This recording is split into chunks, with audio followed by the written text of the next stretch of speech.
Tripp, head coach at Walkertown. Look forward to a good season with these guys. Really excited that we're back into football season. Got school starting up in South County next week, so ready to go. Starting on this end, got Tyler Jones, cornerback, play some receiver for us as well. Right here beside me, Nasir Conrad, running back, play some DB for us as well. To my left, EJ Archie, also play some running back. I'm going to play some middle linebacker. And on the end, I got Zach Smith, defensive end, all seniors.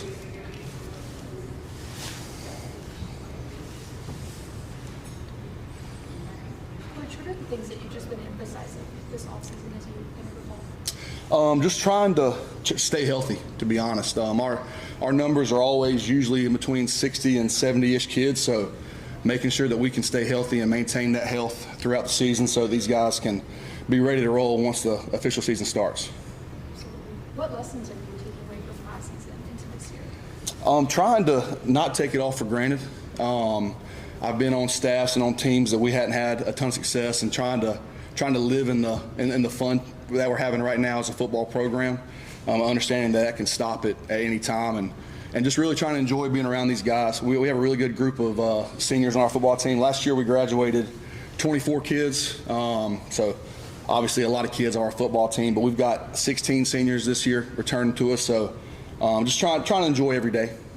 What's it been like to fill in maybe some of those gaps left by those seniors that graduated? Yeah, I mean, we had a ton of good football players that left our sideline last year. One name, I mean, Camryon Carlitz, everyone's going to know that name, our linebacker, and just trying to find a guy that is going to make up for 18 to 20 tackles a game. Definitely still looking, and we got some ideas of guys that might do it, but just trying to find those spots, but also understanding these kids are not the same kids that we had, and letting them be themselves, and understanding that those 18 tackles might come from 2 kids combined or whatever it may be, and just letting them play football. Coach, when the guy next to you is being himself, he's doing damage, what does he mean to the program? I mean, it's a running joke at Walkertown, but when Nasir walks in, everybody kind of gets quiet and lets him do what he needs to do.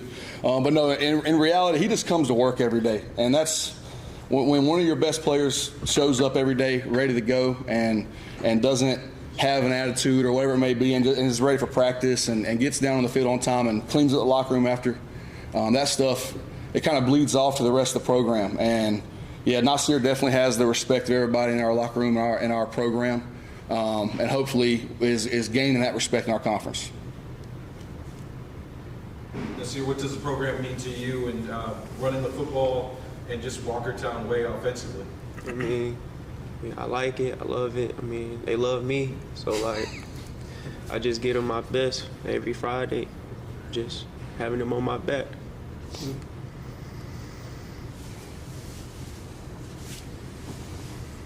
What's the pressure like that comes from that knowledge of, all these people are loving on you and all that stuff? I mean, I love it. I mean, I just show them every Friday I gotta be better person I am. Just for them, before we go in, execute the playbook for Honeycutt. Do you feel like you've always had that mentality, or is that something you've had to maybe grow into? I mean, I always had a dog mentality, but I had to grow into that when I got here, because he put the ball in my hand, so I just showed him what I got to do. You can't eat without the big guys up front. Talk about your offensive line. I mean, I love my offensive line. They block for me. So, like, every time I'm in the end zone, I go look for them. And we party. So, I just love them as they blocking for me. And, yeah. Coach, there's something that I've always noticed about your team, and that's consistency. Whether it's the first string, second string, you don't fall off. With graduating those 24 guys last year, you got these 16 stepping into seniors this year. Is that going to be a consistent thing again? Your next man up mentality. Yeah, absolutely. One thing that we take a lot of pride is that we're tough and we fly around, and that's from the first guy on the depth chart to the third, fourth, fifth strings, whatever it is. When they practice, we make sure they get good reps when they're on the field, but also mental reps when they're off the field, just so they are ready when their time is called. Like I said earlier, we lost 24 kids, but we don't expect to take a step back. That's not how we act day to day. That's not how we talk as a football team. We're always looking to take the next step and find new ways to help us take that next step in our program. Coach, can you share a little bit about each player up there? Yeah. So Tyler Jones down here on my end started at corner for us last year. Was a guy that early in the year, he was new to us last year, his first year in the program. Didn't know a ton about who he was, what he was, but I found out quickly because during the summer I ended up picking him up a lot to go to practice. So we built a good relationship, a good connection just in the car ride on the way to the school. You have certain players in your program that you look to as more than just a football player, and me and Tyler have really bonded over the last 2 years. I love him like a son, and he's one of them guys that brings it every day. It don't matter what defense we're in, he's going to play press coverage, and he's going to get in their face and talk a little smack, and that just is what it is. That's who he is. I try to reel back the smack talk a little bit sometimes, but I also know that's his personality. So look forward to seeing him have just as good, if not better, of a year than he had last year. Nasir, I know we've talked about Nasir already, but same deal. Came to us last year as a first-year player for us. All we were told in the offseason was that he was athletic. That can mean 10 different things to me. And when we saw him live in practice, we had this one thing that happened in practice last year where he made Cameron, and Cameron, if you watch this, I'm sorry, but Cameron looked a little silly in inside run, and I literally looked at Tatum, he looked at me, and he was like, all right, no one in our program had done that since I'd gotten there.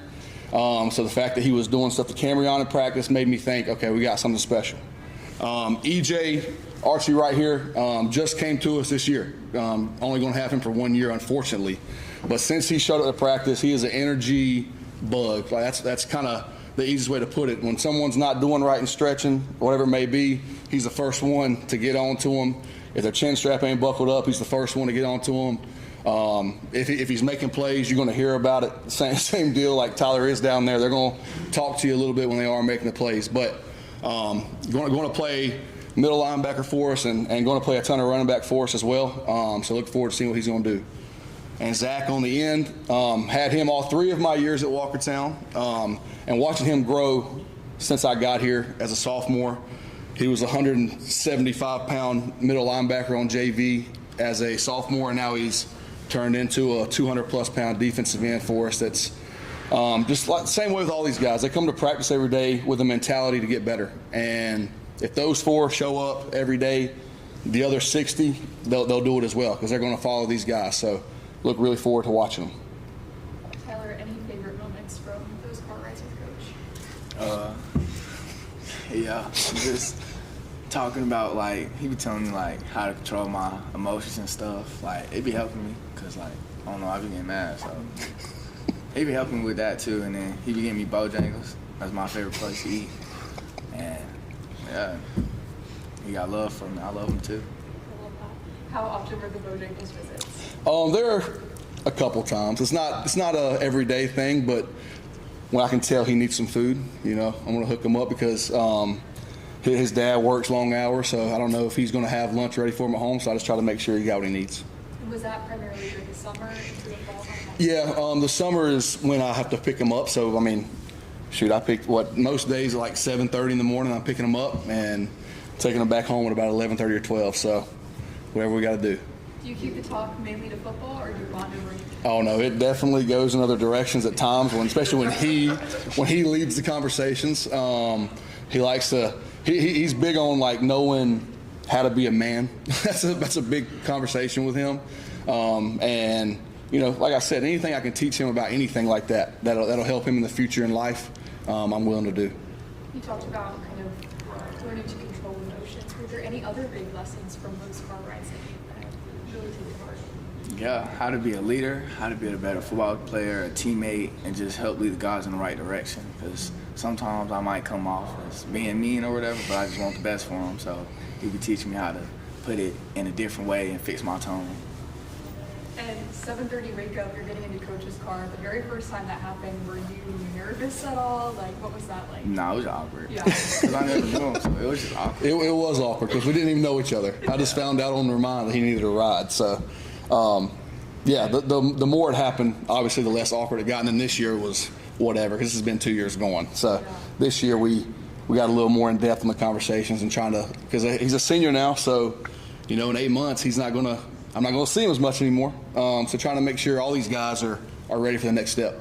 How much are you going to miss those car rides? Oh, I'm going to miss them. And I give them a lot of crap about it because I'm like, man, I had to come out here to pick you up. But at the same time, it fulfills me a little bit, that I have that role in his life, that I get him to practice and get him home when he needs it. And same with all these guys. I mean, I've never, if any of these guys, including the other 65, ever text me saying they need a ride, they're going to get a ride. It's just, I think that's just part of it. And like I said, I might give them a little bit while it's happening about gas money or whatever it may be. But at the end of the day, I love them. Like I said, I got 65 sons on our football team, and I take that very serious. And even when I'm getting on to them and trying to have a teachable moment, they know that in the heart of heart, I'm doing it because I love them. Zach, all 4 years with Coach Honeycutt, what do you think has changed the most since when he took over when you were young to where you are now, and how much have you liked the growth in the program and being a part of the Wolfpack? It's been a journey, because starting off, I wouldn't say I was the best teammate ever, but having Coach Honeycutt and all my other coaches help me along the way has made me grow, and I show my appreciation on the field every Friday. What do you feel like you had to learn to be a better teammate this time? Really hyping my teammates up more, being there for them, because I'm not much of a talkative person, but whenever my teammates need me, I'll help them. Coach, how have you seen that group? How much does that mean to you? Yeah, I mean, and he's exactly right, because Zach, as a sophomore, might have said like 5 words the entire season, and he was our best defensive player on JV without a doubt that year. So seeing his growth over the past 3 years, and the fact that he's up here on this podium right now talking, I couldn't imagine, and he probably said the same thing, 15-year-old Zach up here doing this. So to seeing his growth in football, but also in the classroom, in the school building, all of it together has been real special. Both of you guys, I want to ask you about the defense at Walkertown. It's aggressive. As Coach was mentioning, press coverage sometimes. DNs get after it. What's it like playing for your defensive coordinator? And just talk a little bit about the defense and how you like playing. It's real fun. I love playing defense. Probably first I wanted to play linebacker, but stuff happens. But I enjoy playing defensive end. Getting in the end zone. Well, not end zone, my fault. Getting in the backfield, making the sack, making plays, and turning it on my teammates. It's real fun. I also like getting in that backfield and making plays. I like to play fast and physical.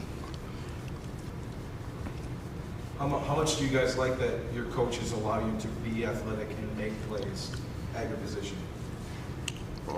It's cool, because that's all Coach Doug, that's all he really wants us to do, for us. Be aggressive, be physical, make plays and all that, and just have fun while we do it. Yeah, speaking for the 6 up front, that's really all he does want us to do, is just make plays in the backfield, make TFLs, make sacks, make tackles, chase down tackles.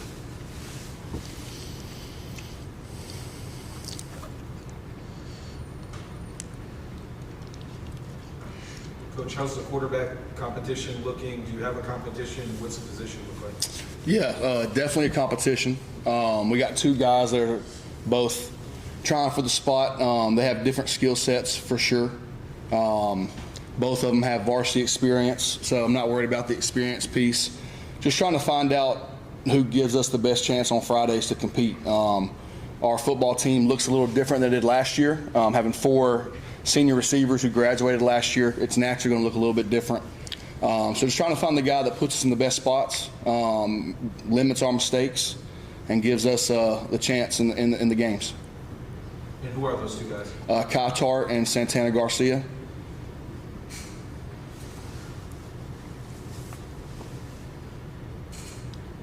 Coach, I like to joke around a little bit. I'm kind of the fun guy that can come to broken radio. How many times do you think you're going to counter this year? Be a better question for that guy behind y'all, but probably, we'll average at least 15 or 20 a game. I'm sure.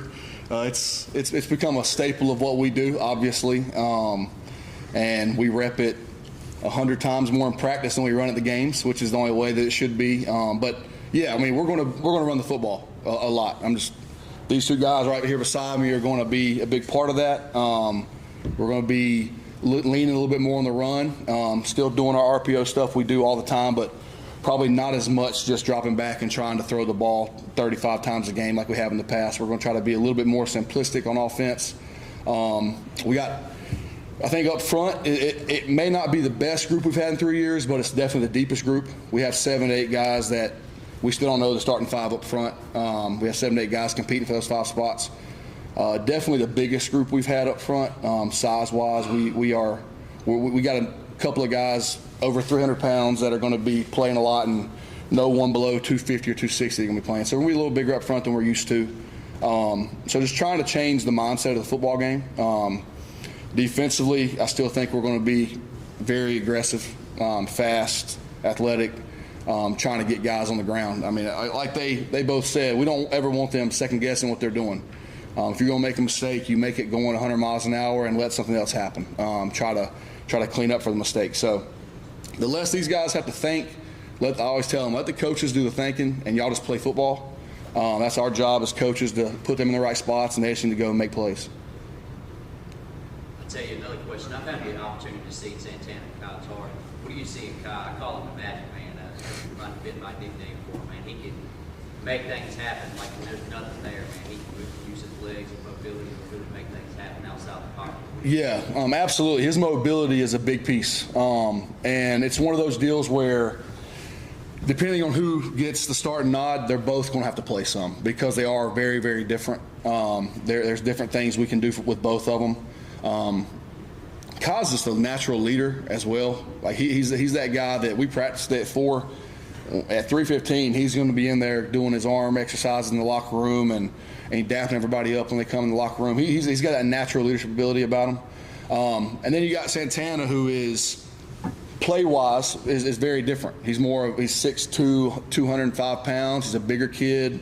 Has a little bit bigger arm than Kai does, but the mobility piece, he doesn't have the same thing that Kai has. So they're very different. And it's going to come down to, like I said, who puts us in the right spots offensively. Because we can adjust what we do offensively easier than we can trying to take away from mistakes. And we're trying to see who will limit the mistakes and give us the best chance to take the next step as a program. Those 4 receivers you mentioned also were big defensively. How, as a coach, you get different chess pieces this year. How fun is that for you, but also looking back and having those 4 guys, just how big they were for the program in making plays, whether it was special teams, defense, or offense? Absolutely. I mean, it's fun. That's one word for it. It's also somewhat stressful, because when you got guys that are kick returners, DBs, and receivers, and they do all 3, finding guys to fit all 3 of those may not always happen. So you may have to kind of plug and place where you need to. I do think our depth piece this year, like I've mentioned that before, but I think our depth piece is better than it's been ever. I think we're going to have 7 to 8 receivers that play, and we're going to have 7 to 8 DBs that play. And they both kind of go interchange both sides of the football. Of course, we're going to have a couple guys that don't come off the field, and those are mainly the ones up here for the most part. When they're playing, they're playing. But we have 3 or 4 younger guys, juniors, that are coming up that are going to help us at receiver and DB. So just trying to find over the next couple of weeks who gives us the best shot and who needs to be where, and the rotation with coaches, making sure we're rotating guys in and staying healthy.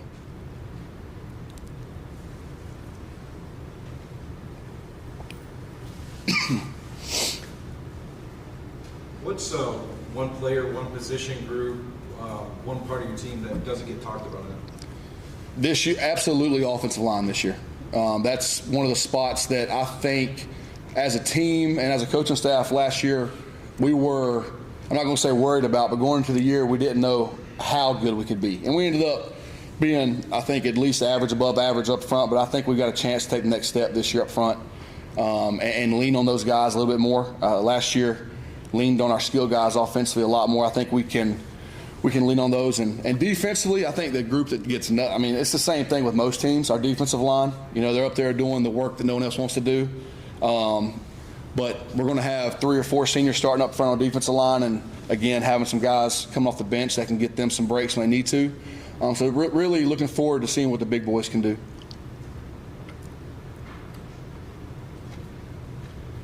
What's your message been to your team through spring up to now, heading into the season, about the upcoming year? Take the next step. We found ourselves losing my first year we lost second round, and last year we lost in the third round, but our second game of the playoffs. So trying to take that next step. I say a lot to our coaches, we want to be practicing Thanksgiving morning, making breakfast for them, whatever it may be, and then seeing where we go from there. We felt like we've kind of left some games on the table the last 2 years that we feel like we can take advantage of this year if we do things the right way. So just trying to take that next step as a program and not being happy just getting there, not being happy going 9-2 like we were last year, but taking that next step.